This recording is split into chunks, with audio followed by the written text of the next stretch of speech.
द्वापर के बाद आत्माओं के साथ हम भी जो है दोस्तों भक्ति, पूजा, कर्मकांड, आगे आगे तीर्थ यात्राएं, अनेक अनेक चीज़ें दोस्तों जो है हमने करी ताकि हमें मिल जाए संपूर्ण सुख और शांति।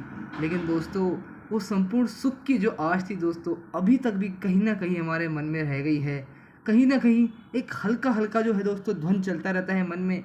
इतनी पूजा भी करी है, इतनी भक्ति भी करी है, इतने भगवान के प्रति प्रेम भी है, लेकिन ये सुख और शांति दोस्तों जो है अभी तक भी क्यों हमारे मस्तिष्क में, हमारे दिल में आ नहीं पाई है दोस्तों।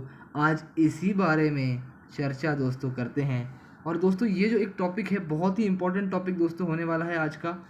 दोस्तों हमने आपको पिछले वीडियोस में बताया भी था कि परमपिता परमात्मा शिव दोस्तों जो कि है इस दुनिया का हाईएस्ट अथॉरिटी, सुप्रीम सोल परमात्मा, उन्होंने संगम युग पर आकर हमें पहला यही ज्ञान दिया जो कि गीता में भी वर्णित है, मन मना भव मध्याजी भव।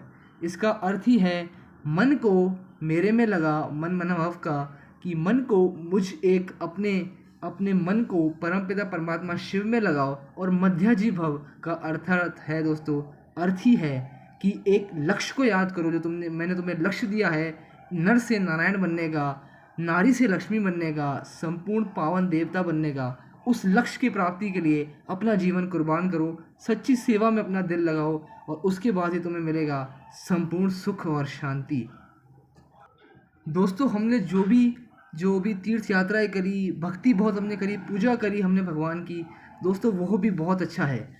उसमें से भी हमारी आत्मा की शक्ति बढ़ी, हम आत्मा शक्तिशाली फील करते हैं, हम खुश भी फील करते हैं। लेकिन दोस्तों एक संपूर्ण सुख और शांति कहीं ना कहीं पूरा दिन बनी रहे, जीवन सुख में ही दोस्तों निकले। परिस्थितियाँ आएंगी, परिस्थितियाँ जरूर आएंगी, विपरीत परिस्थितियाँ भी आएंगी, लेकिन हमारा मन जो है उसमें शांत रहे। क्या उसकी कोई विधि है? हम पूजा करते हैं, हमने बहुत सी चीज़ें ऐसी करी, हमने भगवान में मन भी लगाया अपना, लेकिन हमें दोस्तों जब परिस्थितियाँ आती हैं तो हमारा मन कहीं ना कहीं हलचल में आ जाता है।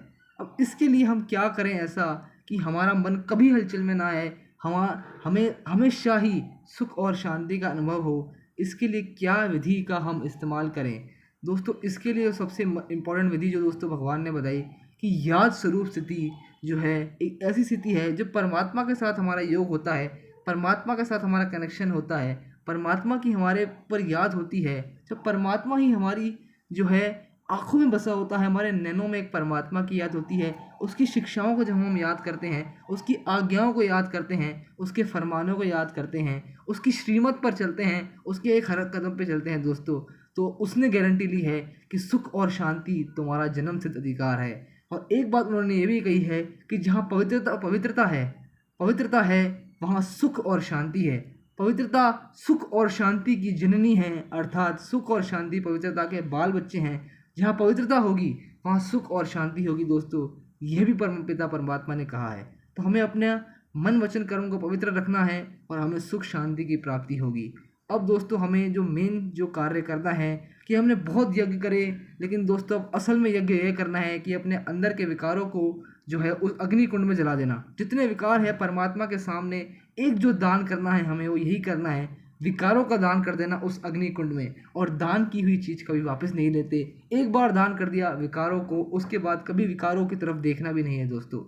तीर्थ यात्राओं में भी दोस्तों हमने बहुत तीर्थ यात्राएं करी, लेकिन सच्ची तीर्थ यात्रा जो दोस्तों हमें अब करनी है वो करनी है चलते फिरते जो है परमात्मा की याद हमारे अंदर बसी रहे।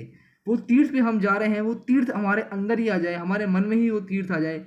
वो वाइब्रेशन, वो अच्छे वाइब्रेशन जो हम वहाँ पर फील करने चाहते हैं, वैसी वाइब्रेशन दोस्तों हमें मेडिटेशन के द्वारा अपने मन में बनाने हैं, ताकि हम चलते फिरते तीर्थ स्थान हो जाएं और हमें देख के लोगों को सुख और शांति का अनुभव हो।